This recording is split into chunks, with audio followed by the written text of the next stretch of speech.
Hello friends, स्वागत है एक नई वीडियो में। अगर आपके पास भी Oppo A5 5G है और आपको भी अपने फ़ोन में अगर कीबोर्ड में खुद का फ़ोटो सेट करना है तो कैसे आप कर सकते हैं। तो चलिए वीडियो करते हैं स्टार्ट। सबसे पहले आपको अपने फ़ोन में सेटिंग्स को करना है ओपन।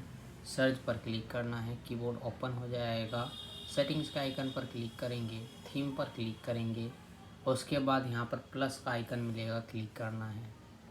गैलरी से आपको कोई भी फ़ोटो सिलेक्ट करना है जो आपको कीबोर्ड पर फ़ोटो सेट करना है। सिलेक्ट करेंगे, डन पर क्लिक करेंगे, फ़ोटो का साइज़ कस्टमाइज करेंगे, नेक्स्ट पर क्लिक करेंगे। ब्राइटनेस आप अपने हिसाब से कस्टमाइज कर लेंगे, डन पर क्लिक करेंगे। अब अप्लाई पर क्लिक करेंगे, बैक जाएंगे, आपके कीबोर्ड पे खुद का फ़ोटो सेट हो जाएगा। तो आप इसी तरह से कर सकते हैं। तो आज के वीडियो में बस इतना ही। और हमारे वीडियो देखने के लिए share, subscribe, like, bell icon के बटन ज़रूर दबा दें ताकि नए वीडियो का नोटिफिकेशन आपको मिलता रहे। मिलते हैं नेक्स्ट वीडियो में एक नई टॉपिक के साथ। तब तक के लिए नमस्कार।